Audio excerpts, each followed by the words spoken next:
Okay.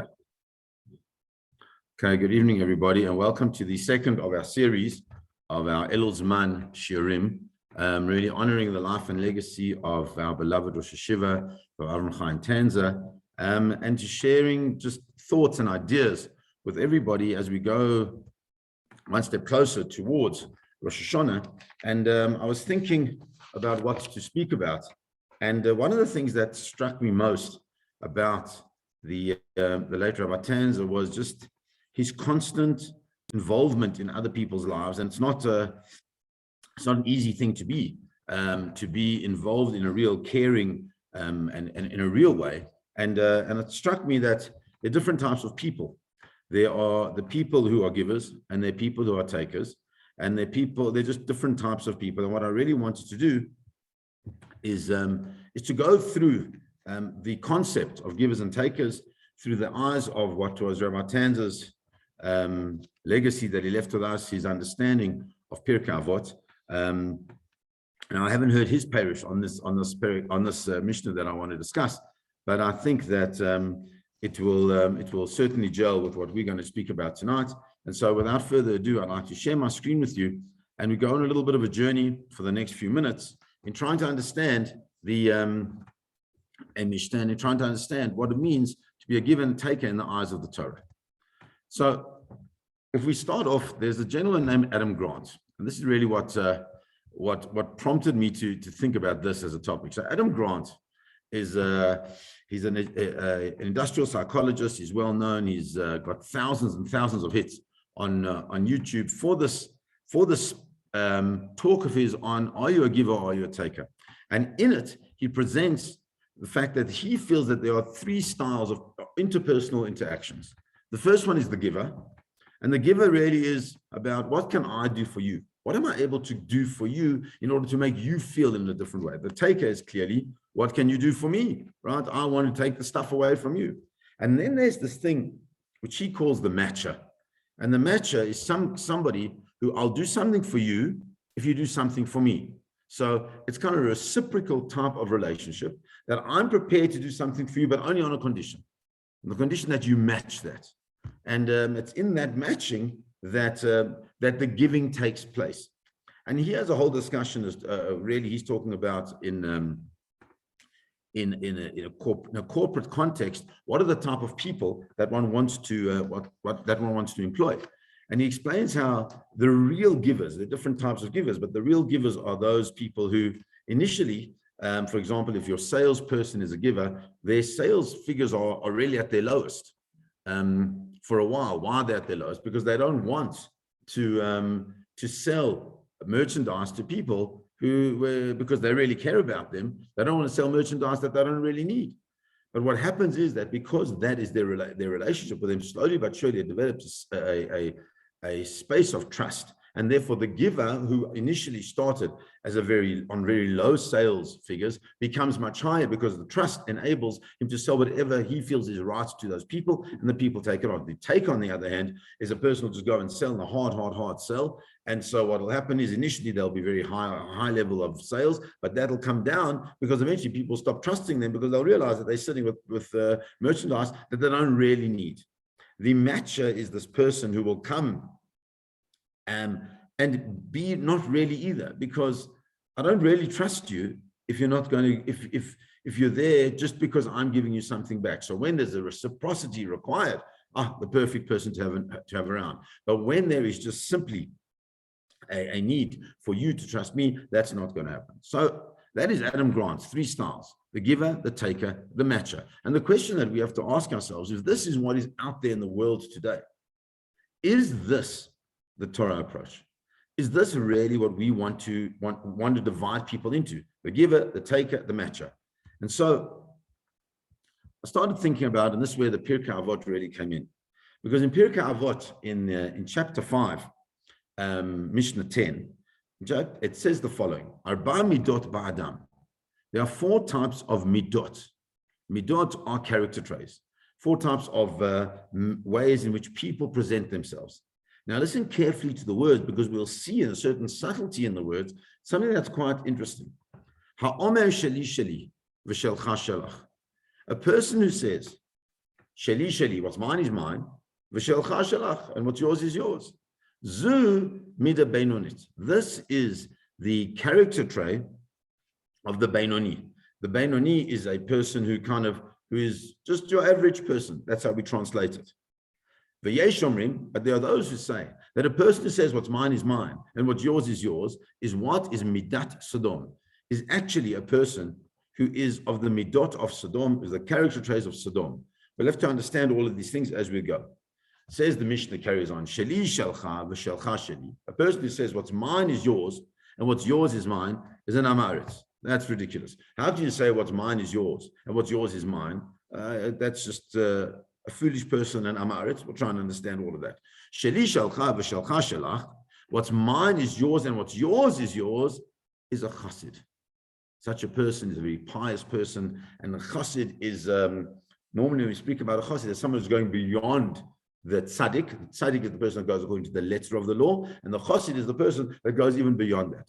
Shelai sheli v'shelcha sheli. What's mine is mine, and what's yours is mine. That's a rasha. Such a person is a wicked person. Now, there are so many very perushim, so many commentaries on this, and really, what I chose was one that is quite a contemporary perush. And I'm sorry that it's all in Hebrew, but I'll go through it with you, and we'll try to begin to understand. So he starts off and he says, Arba midot ba'adam, is that we understand that these Mishnayot that we're speaking about now, all these Mishnayot speak about Arba midot. There are 4 midot, 4 different types of character traits, the 4 different types of ways of dealing with things, all of these different kinds of things.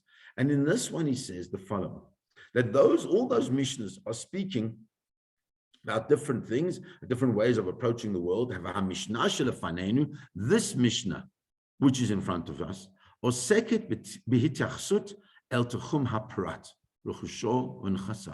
this Mishnah specifically deals with the ambit of the private person, of the person himself.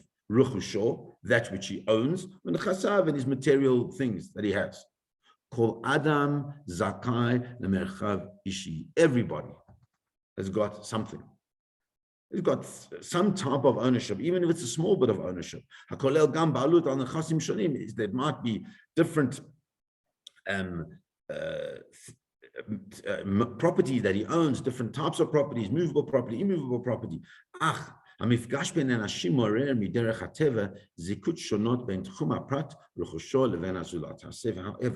interpersonal relationships arouse a certain way in dealing with my property and someone else. How do I deal with my things in relation to somebody else? It's in these things that our Mishnah is dealing with. So let's look at the first one. Person who says, what's mine is mine, what's yours is yours, is the midah beinon. It is this like this middle ground. He says, says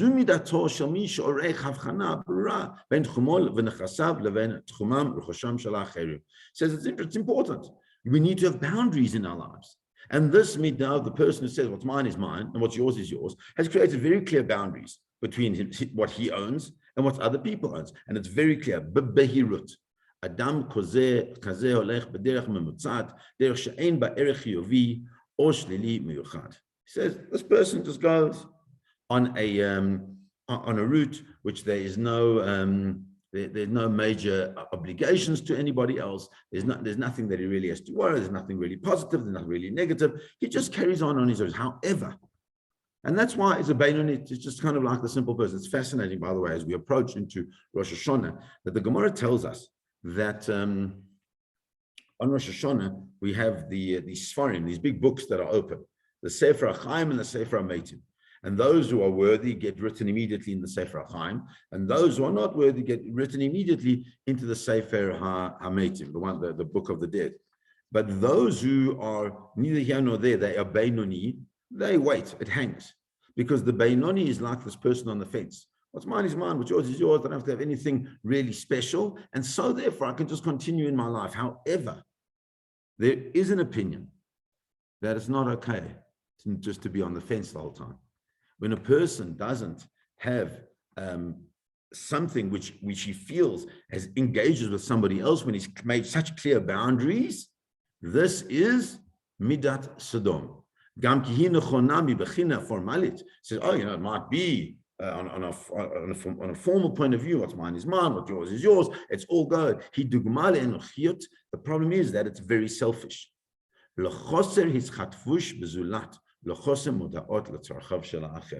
thing is that it shows a total lack of importance for the other person and a total lack of seeing what another person may need. And because that's the way he is behaving, that's called midat Sodom. We all know of Sodom, how terrible they were.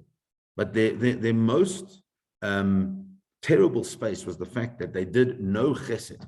They didn't want other people. They were an unbelievably wealthy city with everything that you could have imagined. We know the Torah describes that area as being just incredibly fertile. Everything was beautiful. There was just so much excess. However, the excess was kept for themselves. As a community, we don't know how they engaged with one another. But as minute somebody else came in, a stranger came in, that person was seen as a pariah and not somebody to be helped. They were not prepared to engage with the needs of the other person. And says the Mishnah, according to this opinion, Zo midat Sodom, that is the midat Sodom. When you say what's mine is mine, what's yours is yours, I don't need to have anything to do with you. You don't have anything to do with me. And so therefore we carry on our lives. But what kind of community does one create when somebody does that kind of thing that separates themselves completely based on what they have? The next part of the Mishnah that continues, where the Mishnah says, Sheli shalach v'shalach sheli, amaretz. A person who says, what's mine is yours and what's yours is mine, that is an amaretz. Says the commentary, Zomidato shel adam chaser tarbut she'enenu makir b'tzorech enushi hativ'i shel hagdarat gevulot. Says this is a person who's got no clue. He doesn't recognize the importance of having natural boundaries. So whatever's mine is yours. It's kind of like I saw one of the commentaries. It's like a communistic space, right? Where whatever you have is what I have, whatever I have is yours. There's amaretz. He says, and there's no, because there is no boundary in what is owned on ownership, such a person becomes an amaretz because that's what it is. It's just land. It's nothing. No matter what I've developed, no matter what I've tried to create in my life, it has no real importance to me. It's whatever. I'll share it with you, and it's a very nice idea, but it's an over expansion or an over expression of perhaps even of the chesed that we say is so important. The final one is second to last. Sheli shalach v'shalach shalach. What's mine is yours and what's yours is a chassid. He says here, this is zumidato shel bal ishiyut musarit na'aleh. This is of a person who is on such a high level. Hama'afsher la'acherin ha'anot min chasav lachdor el techumo, where a person allows others to get the benefit of his things and to come even into his boundaries. He says he may be strong and strict on himself, but he's not strict on what other people want. And it's quite an amazing thing. We find how some people take on certain strictures in behavior, whether it be ben adam and makom, between them and God, or between adam and chavero, but they don't expect that from others. That's an incredibly high level, because it's their stuff. It's nobody else's business, what they want. And their sheli shalach, what I have is yours, but what you have is yours. I don't want anything to do with you, but you're welcome to come into my arba amot, my 4 amot of my personal space and my personal ownership, and take what you need in order that you can benefit the most. Final one is sheli sheli v'shalach sheli. What's mine is mine, what's yours is yours. Sorry, and what's yours is mine. That's a Russia. He says, that's a person who fences that which he has with jealousy. And he obviously will not allow anybody else to enjoy those things. Even if a person uses your things with absolutely no damage, if a person says what's mine is mine and what's yours is mine as well, if he has absolutely no desire to let anybody else into his own world, then such a person is considered to be a rasha. But he also wants to go into the world of others in order to get their things. So he's very careful and worried about his own stuff, but he's not so worried about other people's stuff and feels that he can go into that. There's so many metaphors, so many ways that we can take this space into so many different things, obviously corruption and what have you. But what I really want to focus on is understanding that when a person says, right, that what's mine is mine and what's yours is yours. And we call that the midah beinonit, because the person creates the appropriate boundaries. When we think about Rabbi Tanzer, in the couple of years that we've been here, I've known him for many years, I've known him for many years before, but one thing about Rabbi Tanzer was that it was never about mine and yours. It was always about this idea of sheli shalach v'shalach shalach. Whatever I have, I'm happy to give over to you. If you remember, the shul at Morashah burnt down, and I wasn't sure what to speak about. I went there when we went to bury the Sifrei Torah, and I wasn't sure what to speak about. And I knocked on Rabbi Tanzer's door, and he was so easily welcoming to come in. And I said to him, "This is the story I'm going. Is there anything that Rabbi Tanzer can suggest that I talk about?" And he said to me, "It's something that I've always loved, the story." And he told me the story, and it was so clear that it was his, but he was giving it over. That's what a chassid is. That's a person who's prepared to go, as they say, lifnim mishurat hadin.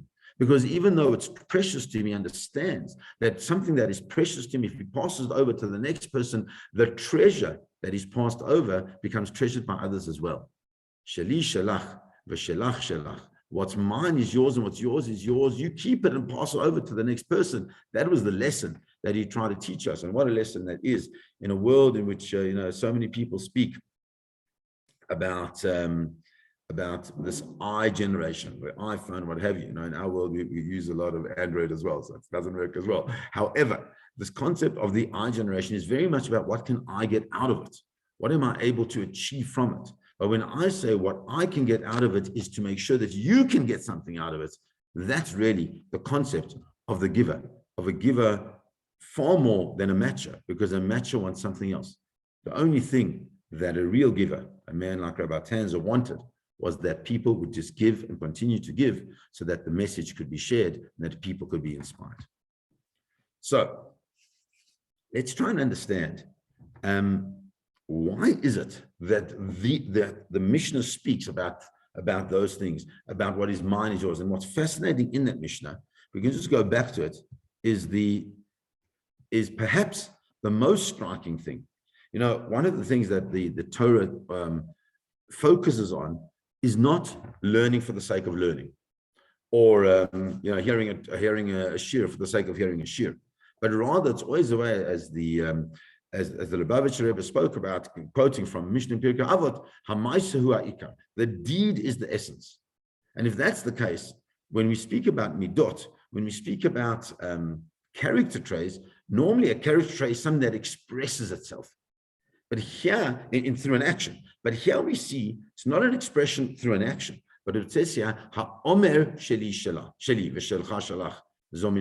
A person who says these things, and all the commentaries jump onto this concept. It doesn't say a person who acts in that way, but a person who says these things, because the things that we say are reflective of our real midot, not always the things that we do. We have to sometimes be misgaber, to be strong enough to overcome certain character traits that we have in order to be able to do the things that we need to do. But if our speech is the thing that says what we are, then we can understand this mission in a very profound way. And it's not only that, because if we remember that we are supposed to be partners with HaKadosh Baruch Hu, with Hashem, in the creation of the world. And if that is the case, then in the same way as HaKadosh Baruch Hu created the world, as it says in the beginning of Perek Hey, Basara ma'arot mamarot nivra ha'olam, that the world was created with what? With 10 ma'amarot. Ma'amarot is the same shoresh as ha'omer. In other words, the things that we say create a world and create a reality, and we have to be careful not to allow that reality to be the thing that brings us down. So we can't be saying sheli shalach, sheli sheli v'shalach shalach. We can't be saying sheli, sheli, v'shalach sheli, but rather what we've got to be saying and obviously acting on those things is sheli shalach v'shalach shalach. What's mine is yours, and what's yours is mine. And in that way, begin to emulate great people. Where does it come from? It comes from a Gemara. Now, this Gemara is a fascinating Gemara.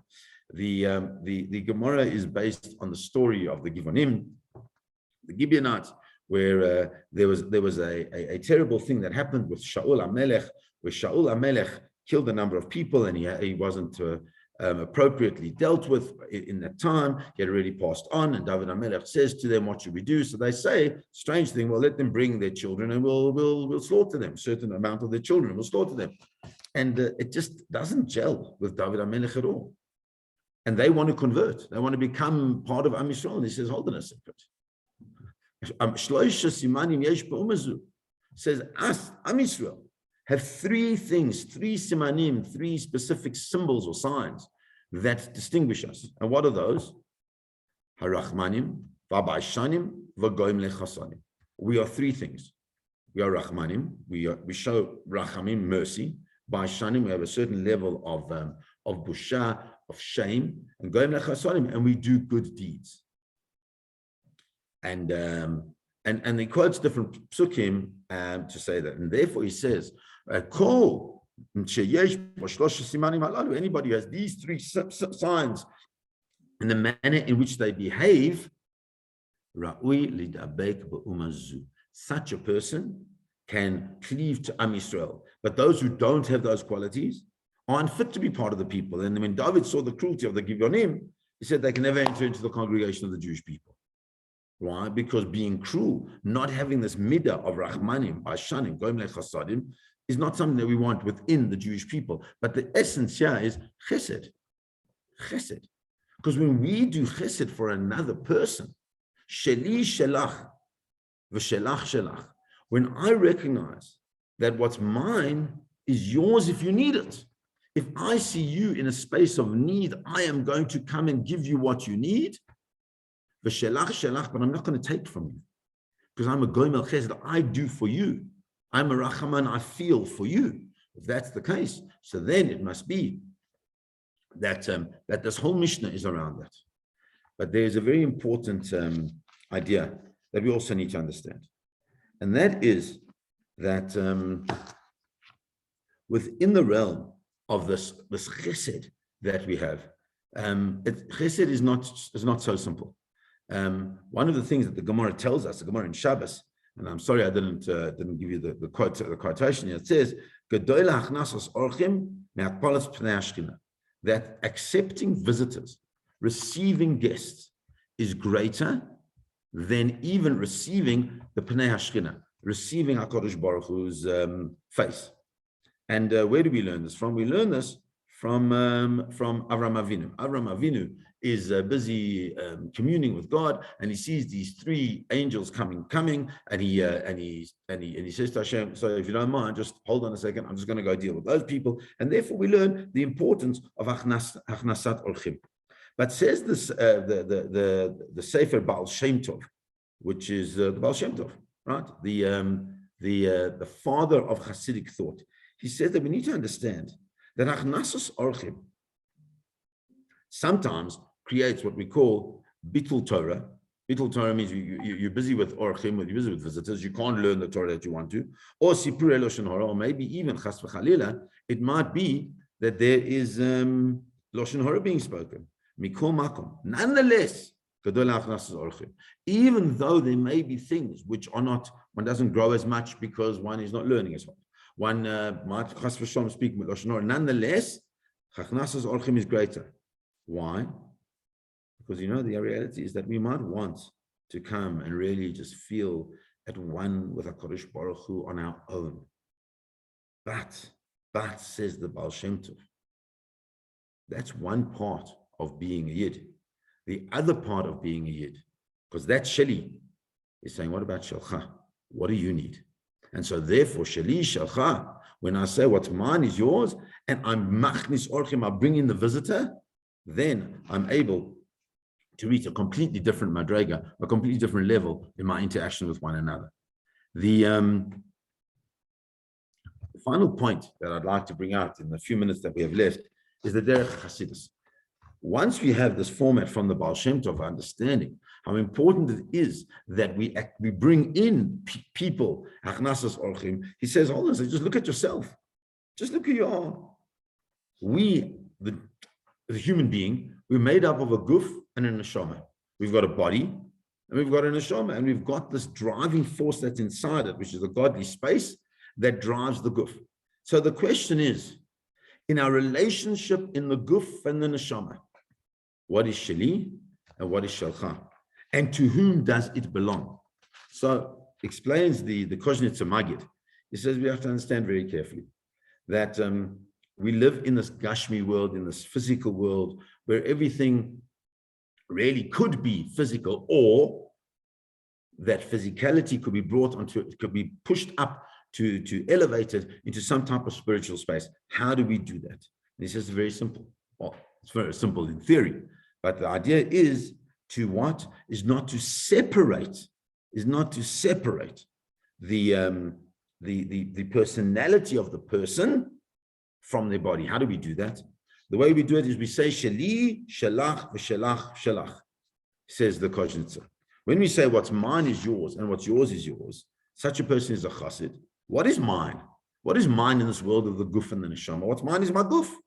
But when I turn to HaKadosh Baruch Hu, to Hashem, and I say what's mine is yours, that any type of physical enjoyment that I'm going to have in this world is in order to somehow elevate, activate, motivate, encourage my neshama, then what?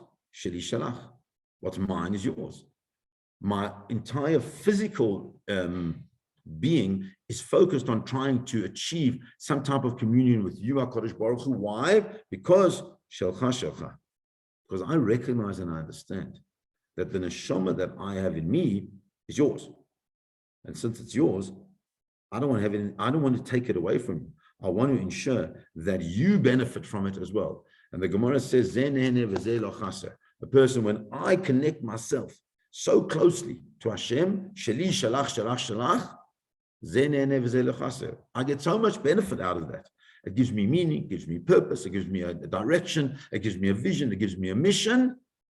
And I don't lose anything, even though I'm giving over to somebody else. But when I say sheli shalach v'shelach shalach, when I say v'sheli shalach v'shelach sheli, when I say what's mine is yours and what's yours is mine, then I'm an Ama'aretz. Why am I Ama'aretz? Because all of a sudden I'm saying, okay, you know what? I just want to just switch up the whole world. What's mine is yours. Okay? In other words, I understand the physicality. I'm going to focus on you, but I want Kodesh Baruch, I want you to understand what's yours. This neshama is mine. It needs to drive me. It's not about my relationship with you, but it's about a relationship with me, what I need out of my life. And such a person is called an Ama'aretz. And obviously, when it comes to a person who says, what's mine is mine and what's yours is mine as well, then there's no relationship with HaKadosh Baruch Hu. When we have no relationship with HaKadosh Baruch Hu, such a person is considered to be a Rasha. And so therefore we've seen this beautiful Mishnah, the Arba Midat Ba'adam, there are 4 character traits of the human being. One who says what's mine is mine, what's yours is yours, is Beinonit, is just your average person, but he makes no commitment. He's sitting on the fence. And the fear of sitting on the fence is that, yes, you could go all the way to the one side, but that's the midah of Sodom. Sodom sat on the fence. They didn't want to commit to helping anybody. Number 1. Okay. Sheli shalach v'shalach sheli. A person says what's mine is yours and what's yours is mine. That's an amar. It's such a person in his relationship with people around him, his relationship with HaKadosh Baruch Hu, to always fall apart because there's no recognition of what's real in the world. Sheli shalach v'shalach shalach. When I say what's yours is mine, what's mine is yours, and what's yours is yours as well, and I recognize that there are dvulim. I recognize that there is ownership. I recognize that there are spaces where different people belong, but I'm allowing you into my space with the greatest of pleasure. And I'm allowing you to do whatever you need in your space while still maintaining your own identity. Such a person is a chassid. But if a person says, Shalcha shali v'shali shali, if you go and you say what's mine is mine, what's yours is mine, and what's mine is mine as well, such a person destroys any type of relationships. Because if we don't recognize the reality of the boundaries and the borders, which really encompass all of us, so then we're a Russia. Then we're not recognizing that each one of us was created for a purpose. And since each one of us is created for a purpose, it must mean that we who engage with each other must find that purpose in the other person, allow them into our space in order to ensure that we're able to maximize ourselves. I wish everybody a Ksiva Chasima Toiva, a Gebench to Yo, please God, it should be a beautiful year. We should not know of the sorrows and the difficulty that we had, but one of the ways that we can do that in a profound way is really following in that legacy of our dear Rosh Hashiva, Rabbi Tanza, who taught us this in not through a beautiful shir, but just by the way he engaged with others, always ensuring that he allowed them to come into his space and loving every moment of it, because he knew that when they came into him, people would go out enriched, and so would he. I wish everybody a beautiful night. God bless you, and thank you very much.